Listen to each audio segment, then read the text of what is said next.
Excuse me, my goodness. So it is morning on January 3rd, so Tuesday. And apparently, according to my calendar, there is a holiday in Scotland. That's interesting. So I was going to try and do this as 2 parts, but it was just going to be too long.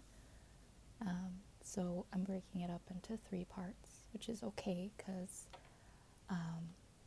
it'll help with my scheduling. So I am going to start posting this on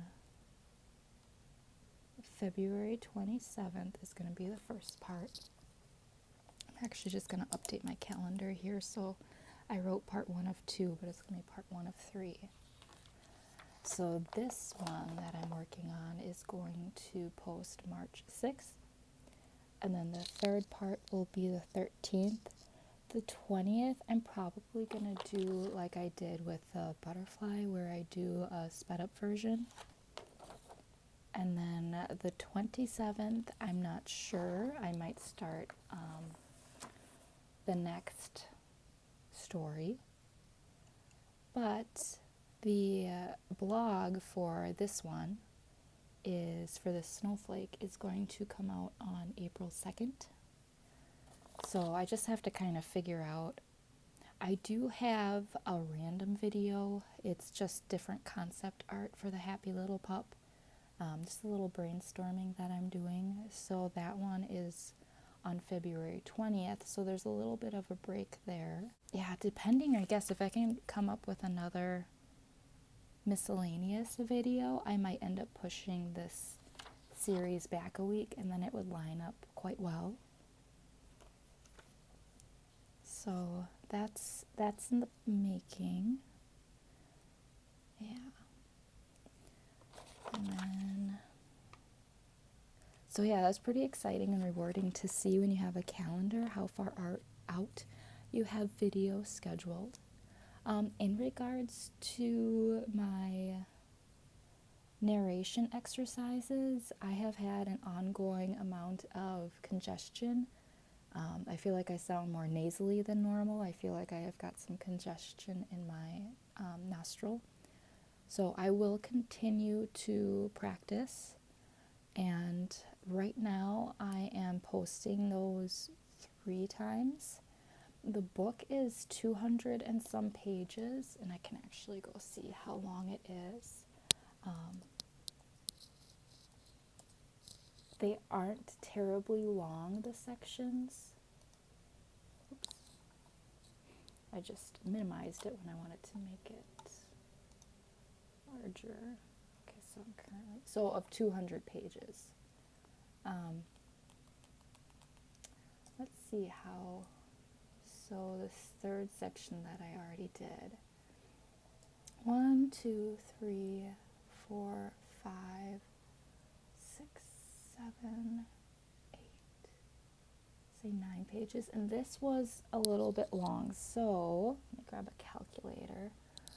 We'll say they average maybe 7 pages. Excuse me.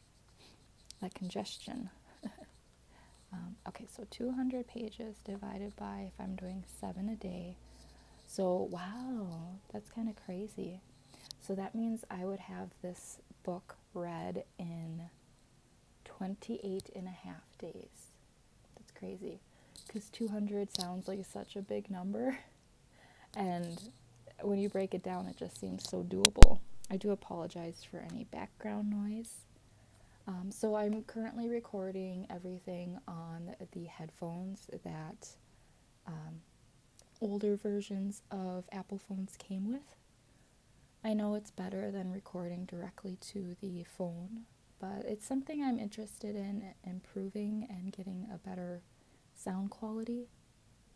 So at this point, I'm more looking into ways I can make it better at home, like DIYs. For the popping noises, they say you can make your own using nylons and cardboard and then a stick, and you essentially like cut through this drum that you create out of those. Otherwise, you can hold a pen in front of your mouth, and that just kind of breaks up the air and the sound. Also, do not speak directly into the microphone. You want to speak at an angle, which I feel like I do. It is not right in front of my mouth. It's just to the right. It might be better, perhaps, if it was more in front of me, so I might play with that. I might try that. It would certainly stop like where it kind of bumps against my shirt, those noises. That would be good. Maybe I'll play with that today. That's actually kind of an exciting thought. I'm just not sure how I would rig it to hold in front of my mouth, and then maybe I could do something like a pop filter in front of it. I would really like to address the congestion in my nose, though. Maybe it's allergies. Because I do feel it's noticeable and not terribly enjoyable to listen to. I am talking a little more normal now in this video. I've been making shorts, and I'm like, wow, whispering can be kind of creepy. So, yeah, I'm giving it more of a natural sound. Yeah. So, and the creepy ones I'm talking about are the narration. I start those videos trying to pretend like you're lying down to bed and someone's gonna read to you. So I'm trying to give that aura and presentation. And it's also kind of creepy. I feel that I have the Happylittlepup staring at you the entire time. But I wanted you to feel like, okay, maybe it's a little kid I'm reading through to, and they have their stuffed animal, Happylittlepup, next to them. And then further along down the videos, I make it a little darker, and I was hoping to make you feel like your eyes would be getting heavy, and maybe you're looking through your eyelashes, you're fighting to stay awake, but you know, you can still see your Happylittlepup and the pillows and the blanket around you. I think there's definitely a better way I could portray that. And yeah.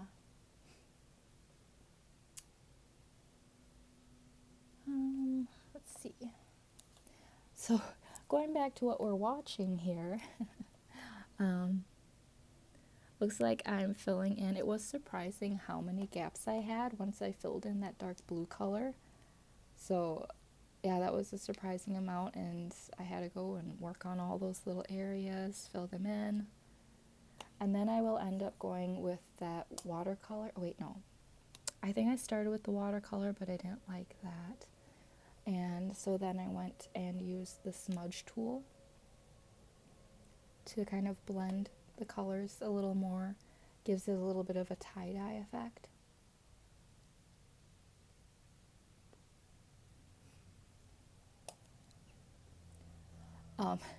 So when I was looking at what they recommend for when you're going to do sound recording, like what you should eat, drink, I'm doing everything wrong.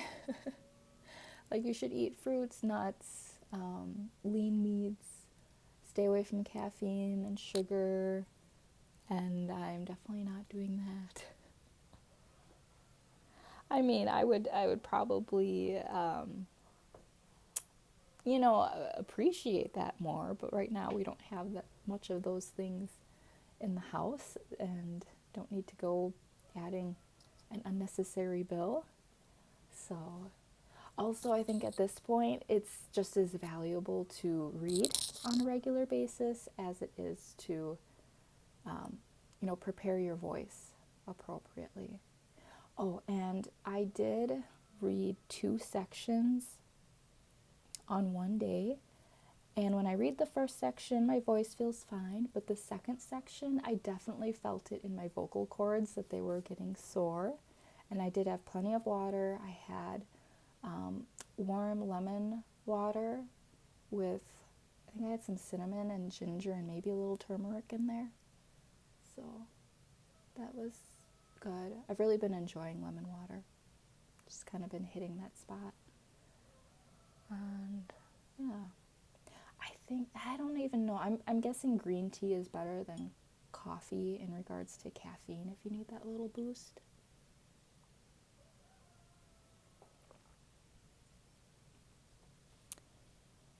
Oh, this morning. Yesterday, too, I was so tired. I have a theory that it has to do with it just being winter, lack of sunshine, lack of vitamin D. This morning was a little bit of a struggle, too, until I had my coffee. And I feel like I have some energy. And okay, so at this point, I have no subscribers. I had one for an instant and then they unsubscribed. They were from France, and it looks like on their channel they did tours of apartments and real estate that people might be interested in, which was kind of cool. And then so they maybe accidentally clicked on mine or what, but that was really exciting. But since then, no subscribers, and I have started to do shorts. So the shorts on YouTube have gotten a lot more views compared to the videos. My highest video, which is the intro, it's only like 2, almost 3 minutes long, that has 15 views. But my shorts, I think the smallest views on them is 29. So that's almost double. And I do plan to use like popular sounds, things like that, to hopefully just keep putting my channel out there, maybe grabbing someone's attention. Maybe they didn't think they'd like it, but I'll grow on them and then they'll subscribe, things like that. And then that should eventually grow into people being interested in the Happy Little Pup and then wanting a Happy Little Pup sticker, things like that. So that's my kind of plan for growth. And I am kind of excited. I'm sure no one will sell, it won't sell now, but I think down the road people will be like, oh my goodness, what? There was a 2023 book? We definitely want that one. But I do want to find a site that I can upload all the Happy Little Pup stories and have that for sale. I suppose I could just do a digital copy. That would be kind of neat. So that's something I've been thinking about too. And again, it would just be cool to see in my portfolio that, wow, I did that. I did all those things. And I didn't drop the ball this time and give up. So I keep talking about the Budget Mom. She did a really inspirational, she's done 2 that really just kind of give me the boost, pep in my step that I need. One was to that song, 7 years old. And she did the part that says, I don't believe in failure. Oh my goodness, I'm butchering it. I only see my goals. I don't believe in failure because I know the smallest voices, they can make it major. And I was like, yes, I need that. I put it on a Post-it note on the bathroom mirror, just so you need that reminder when those small voices start popping up, you know. And the other one was it was more like just beats, but the quote was like, what we're getting rid of in 2023, and it was like self-doubt, toxic people, things like that. And I was like, okay, that's awesome. And I really appreciate the support, even though she has no idea who I am. But I thought they were inspirational. And I loved hearing her story. So she definitely had a lot of self-doubts, but she's like, you know what? I have to just go for this, put myself out there, believe in myself, quiet all those voices, so to speak. And she's just doing so well, and I think she has a very important message to share. So that's been pretty cool. The book, The Writing of Fiction, I think it's actually getting pretty interesting. The first 2 sections were a little like, okay, I get them, I understand where she's coming from, but they were a little all over the place, I guess, for me. And this 3rd section, I've really been kind of understanding, and it's so interesting because this was printed in 1924, 1925, this book, and it's still so relevant to today. That stuff is just so neat. Um, and she kind of talks about how you have imposter syndrome. You either have imposter syndrome. No, that's not what she says. So you either feel like everything's been done before and you want nothing to do with it, so you just live in impoverishment because you don't want to do what is already been done, or you get lost in doing those things. It seemed though like the person that gets lost in that will eventually find themselves and kind of create their own individuality. And she talks about the books that have stood the test of time and what made them so good. And she kind of goes through how to, so far from the very little bit I've read, like what you need to know to write such a book yourself. And I think that's so interesting because I do love stories. I want to be a good storyteller with my voice. And maybe, obviously, I do want to write microfiction. So there's some storytelling that I actually want to do in written form. So I thought this was a really neat book to read. I wasn't sure what it was going to be about or what angle she was going to take, but I think it's nice and educational. So it's twofold. It's helping on, maybe being a better storyteller, and I also get to practice narration. So that's pretty cool. I know I need to do more vocal warm-up exercises, but for some reason I've been resistant to it. I think it just feels like a little bit too much at this time. I have done a few of the tongue twisters, like Peter Piper picked a peck of pickled peppers. How many peppers did Peter Piper pick? And sometimes it's really hard. And the Sally sells seashells by the seashore. So I'll do those a few times, but right now it would be a roadblock to me to focus on the warm-up sessions. And I do like the warm tea and I drink a lot of water.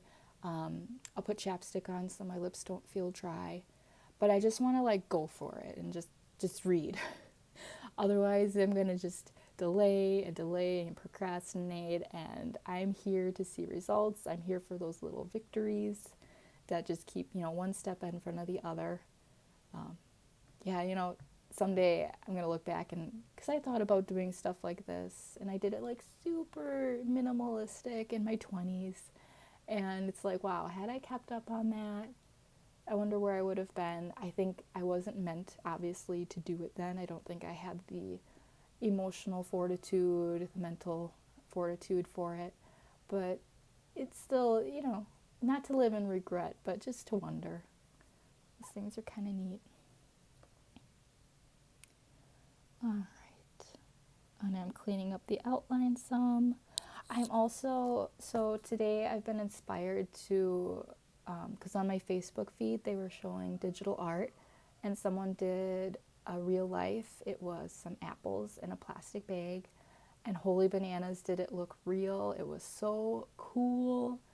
So I do look forward to improving my digital art. At this point, this series, I want to stick to my guns on the style. I want it to be a little childish, a little messy, to kind of correlate with the Happylittlepup's digital art. That's a video I could do. I could I don't know how I would make it. Ideally you want your videos to be at least 8 minutes long. Obviously I can talk about random things, but I do think it would be kind of neat to talk about the style, why I decided to stop where I was at and put it out there instead of continuing to fine tune it. So that might be kind of an interesting video. I'll talk about it here because I have some more time to burn. This is a pretty long video where I'm working on the snowflake. I think it was 47 minutes, so pretty long. I do think it would be nice if I would stop saying and maybe just have some nice quiets, those filler words I could decrease. So with the Happylittlepup, when I looked at that art, when I was at the point where I stopped editing, My eye was drawn to the eyes, to the facial expression. It evoked emotion. And the chest hairs, I didn't think they were nice. I didn't think they were pretty. However, they brought my eye felt back to the face because they weren't so beautiful that I would like stare at how wonderful each little hair was. It brought me back to the face, and that brought me back to that happy emotion. And then there's a spot on her paw where the nail doesn't quite connect right.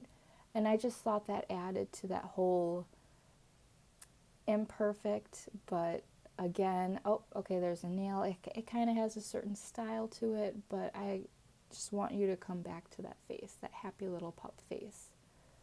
And that's why I stopped where I stopped, because I felt that the face was the highlight, your eye was drawn back to it. I would say my favorite art medium is watercolor. So it would be really neat to do that for a different version of the Happy Little Pup. Some roadblocks that I have with that are the texture of the paper, how that comes through. And then, geez, is that it? Okay, so the digital art watercolor, I don't really like how that turns out. It's not the same to me at all to what working with watercolor in real life is.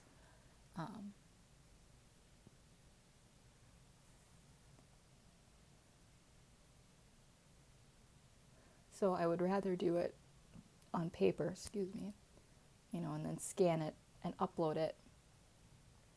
I will have to do some research into seeing a paper that can withstand watercolor, but maybe doesn't have all of that bumpy, grainy texture. And maybe I will try painting the Happy Little Pup on the textured watercolor, and then also on the non-textured watercolor. Drawing and coloring in a blue merle is quite challenging in my book. There's so many little spots everywhere. There's just a lot going on for me and for my attention span at this point. But I do think watercolor would be a great way to do a blue merle, because you can do the water on water technique and it just blends it in beautifully. So I think that will be nice. I also chose digital art because I did my research to find out the canvas size you want to work with, what colors you need to have it made in so that it prints as true as possible to the sites that you use.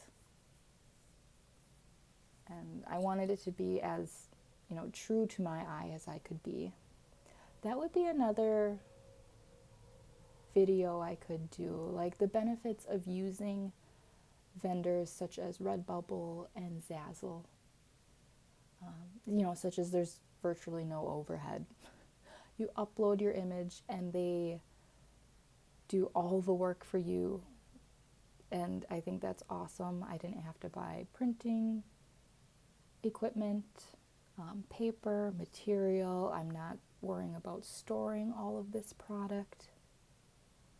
That's all on them. They have a plethora of options to branch out into, which I have made available, though my main focus was the sticker, because I felt, okay, if there's anything that I would gamble on investing my money in, I think it would be a sticker for myself or a magnet. Those two things really stand out to me. The magnet is a little more expensive, but a sticker, I'm like, okay, that's, it's enough money, but it's not going to break the bank. I would go out and say, okay, I'll support you. I will buy this product, yada, yada. You only make so much in commission. Obviously, Redbubble takes a good portion of that. But again, the time, the resources that you are saving, I think is phenomenal. I also kind of have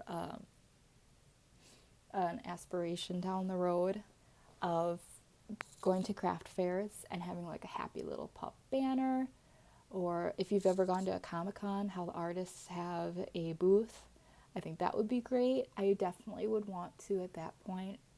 Well, maybe you have to start somewhere, so maybe it would be a little bit minimal. But if I ever made the plushies, those would be pretty sweet to have. Naomi Romero, she's a digital artist, and she did the Anxiety Fox, or does the Anxiety Fox. And she released a couple plush toy versions. So that was pretty cool.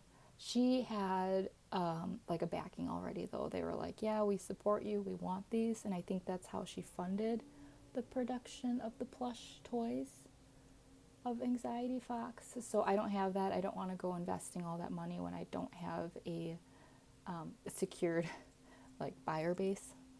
So, and she's gone on to do some cool things. She works with, I think, Nickelodeon. She's done some, maybe some Pixar, and possibly Disney. So that's pretty cool. I thought that was really neat.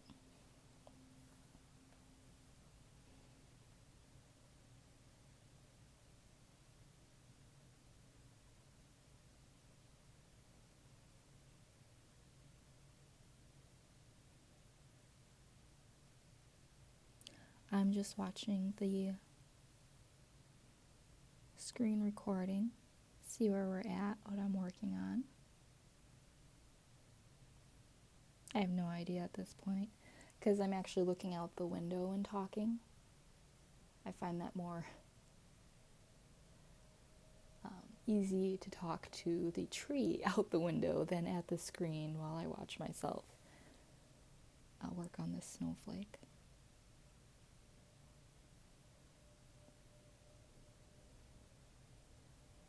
It'd be nice to know if you prefer the louder conversation or the whispered. I don't think this will have as much ASMR vibe, but maybe I wasn't hitting that mark in the first place. I think I was, personally. I thought it was kind of nice, soothing, and some little chit chat in the background. I know almost a lot of ASMR artists will role play that they are talking to a certain person. I mean, us are the people they're talking to. Or they will have their own characters that they will portray. Like Goodnight Moon has a Valley Girl. She has Babblebrook in characters. There's an herbalist shop. She's been in vampires, so things like that. It might be kind of fun to go along that whole coffee shop friend role play. Speaking of friends, my friend just sent me a gift for Steam, which is a place where you can play games. And it was like Left Behind to Die or something like that. And I do not like scary games at all. I'm terrible at them. And I was like, I couldn't even handle the ROUSs in Oblivion. So the Emperor and you are escaping the dungeon, and you have to go through like the underground area, and there are these huge skeevers, that's what they're called, and it gave me so much anxiety. I've gotten a little better, but I'm pretty sure that game is a zombie game, so no thank you. I've played Fallout. Oh my goodness, I hate how quickly the ghouls run up on you. It is terrifying. I cannot, it's stressful. Anyway, my husband was like, that would be a good YouTube series. I watch people that are petrified and screaming and jumping while they're playing games. I was like, yeah, that probably would be entertaining. You never know down the road. At this point, I don't really want to show my face. I think that's just a nice little bit of privacy that I'd like to retain at this time. But I do think it would be entertaining. Also, I don't know that I want to be that stressed that often and have dreams for weeks about zombies or whatever coming after me. That's why I don't like watching horror movies, because it will just dwell in the back of my head. I will be so jumpy going to my car when it's dark out. It's just it's a whole thing.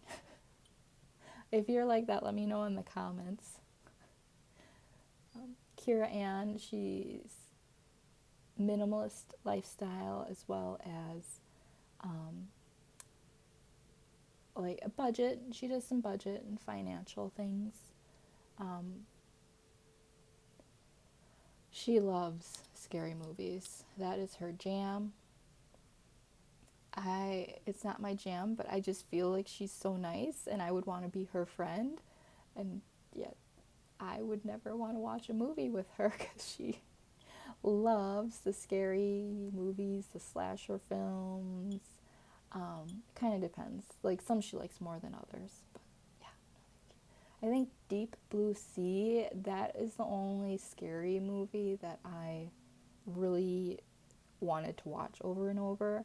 So that's one where they take sharks, they're trying to find a cure for Alzheimer's, and they're making the sharks smarter and smarter.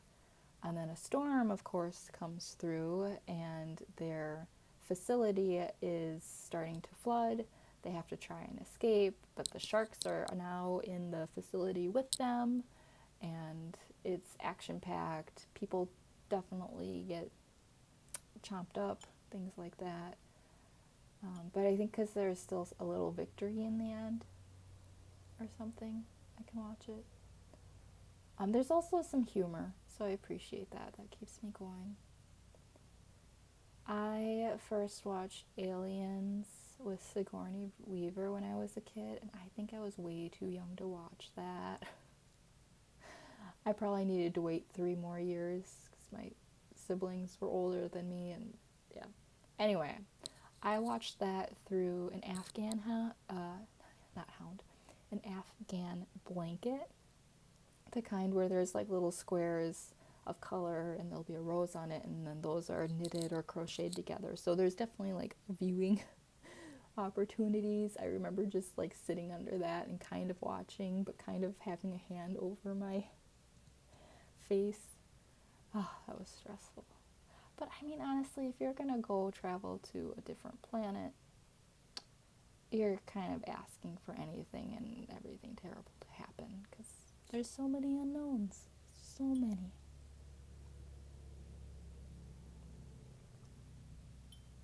My voice is probably going to be really a little sore. I'm starting to feel just a little bit in my vocal cords that they're a little sore. I also, so here's the first for me, I was laid off of work for today because the numbers weren't high enough to need the extra workers. That was different. Interesting.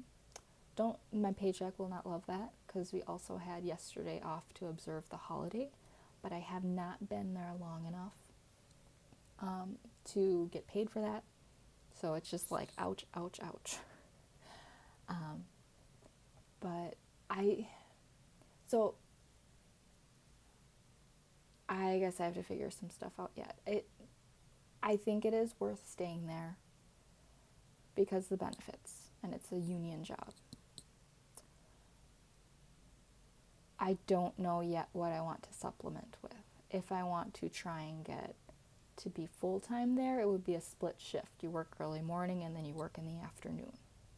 Kind of annoying to have to worry about going back into work, but also nice to have that break. It is a physical job, so it's nice to have some recovery. Or I could sell plasma to help limp along. I'm just waiting for a better coupon to come out. Right now they're doing $800, and I swear I've seen one for $13.50. And then I don't think you can use those coupons for 2 years after you donate again.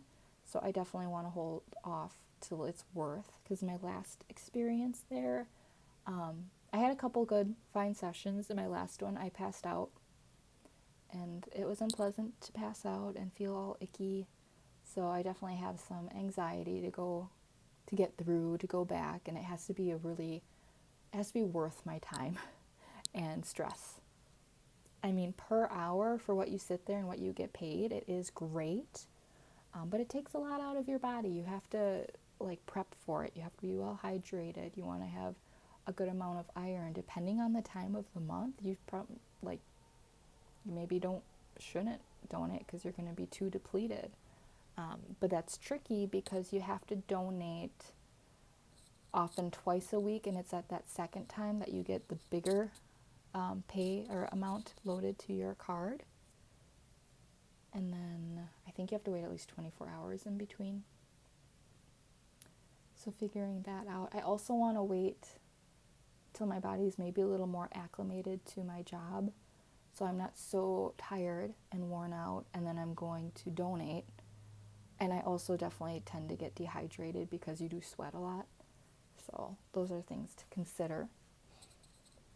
And yeah. Anyway, so some unknowns there. I thought about the whole DoorDash, make your own hours, so to speak. But, well, I don't live that close to town, but I don't live that far away from town. And a lot of times you're sitting and waiting for an order so you can pick it up and deliver it.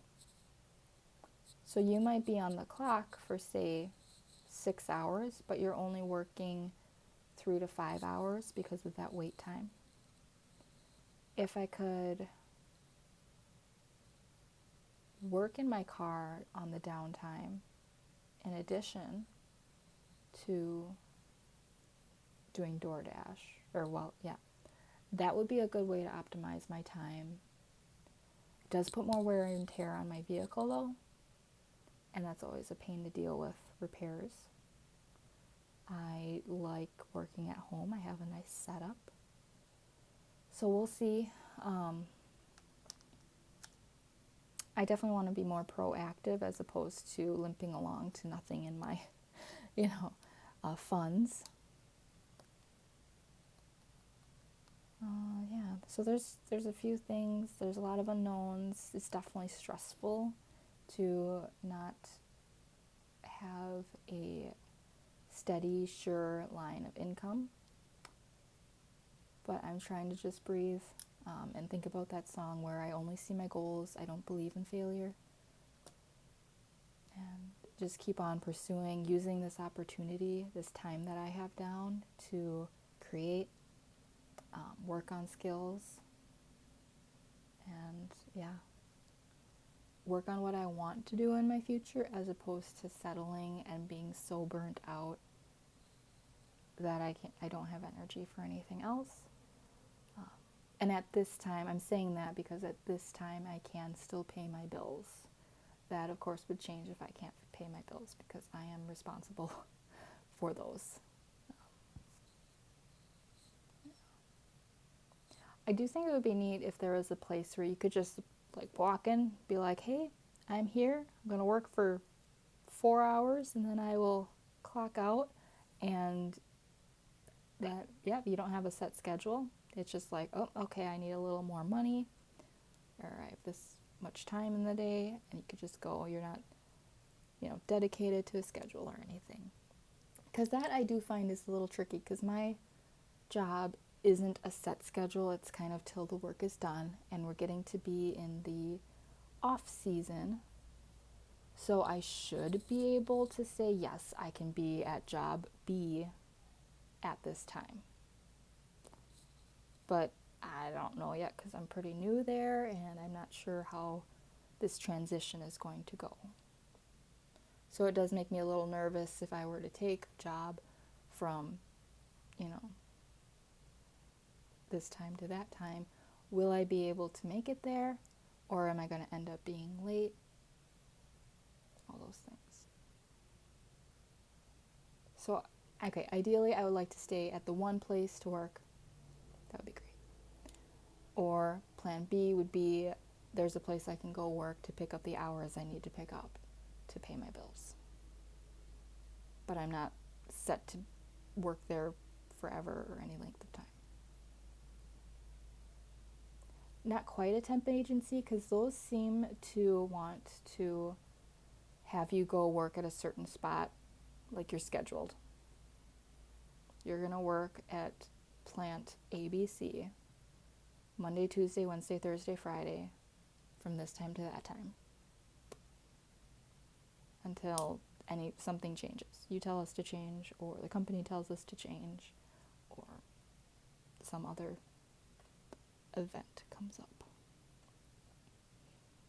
Okay, so I made the outline black, which I keep talking about doing. Like, I need to do the outline in black so it's more rewarding to watch, or some other bright color that doesn't just blend into the picture.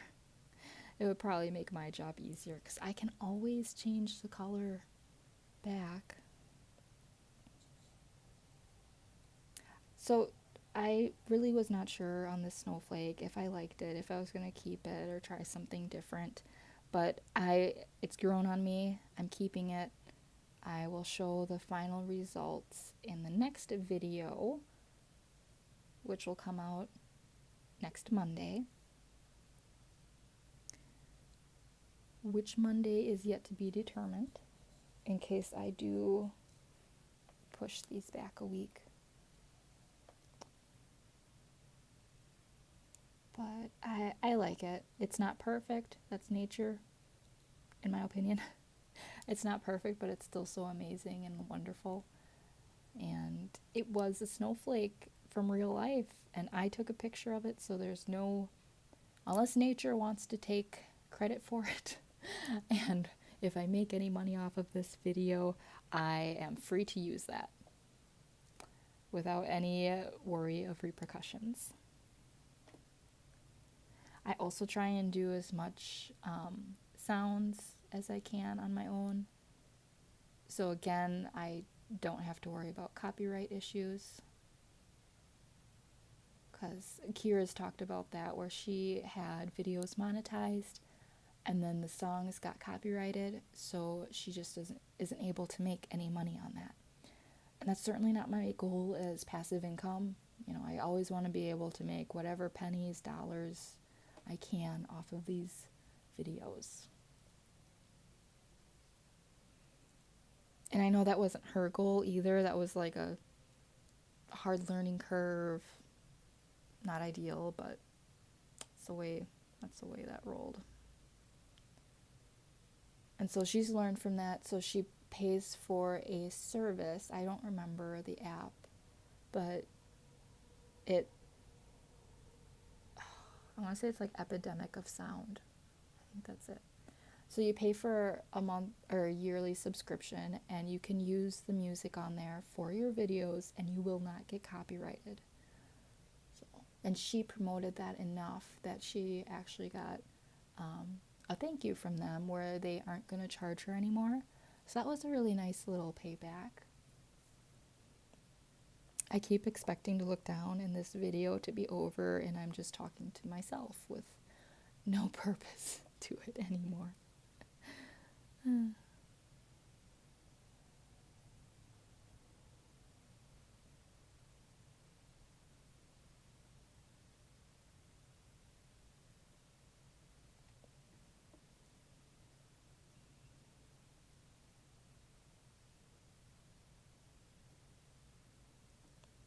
I'm just going back to thinking about my narration videos. And this book that I'm using, it is free public access. So I should be able to have them be monetized. I should be able to make, money off of them. And the fact that I did a creative take on the intro with me trying to make you feel like you're laying down to go to bed and we're going to read a book. That should not be get me yelled at or copyrighted. It is free for some creative interpretation. So that was the benefit. I definitely am going to try and stick with the public domain, that's the word, books as I get going here. And then hopefully I will get good enough, confident someone else will agree with that, and I will be able to get paid for my narration. And hopefully I could do a mix of being paid per finished hour and or royalties. ACX seems to be the company to go to for becoming a narrator and doing audio recordings, and people will either, if they have the budget, they pay you per finished hour. If they don't have the budget, they will often do royalties. So that means you're going to do the work, you're not going to get paid for it, but as the book sells, people buy it, you get a portion of the sales, which is definitely passive income, because the other way, once it's done, it's done. You don't get any more dollars or cents out of that book. But you do get that added to your portfolio and your resume, and that's good. I read my grade school teacher, or kindergarten, let me see, she wrote in this book what year, and this has happened to follow me, kindergarten. And it's called Geraldine's Big Snow. It's by Holly Keller. And so this is the first book that I felt bold enough and capable enough to read. It's got, and kind of what inspired me to do the microfiction too, it's got like just a picture taking up 3/4 of the page, and then like 3 to 7 lines of dialogue. And then it's probably 20 pages or less long. And it was fun because I got to play a little bit with doing voices. I just don't know that I can put that out there without her permission, because I believe it's still copyrighted. It's not public domain. Let's see here. Copyright 1988 by Holly Keller. So I'm not quite sure on copyright laws, things like that. And that might just be this book specifically, not the works. I am not sure. Okay, well, it looks like we're at the end. Thank you so much for staying. Like, share, subscribe, and have a great day.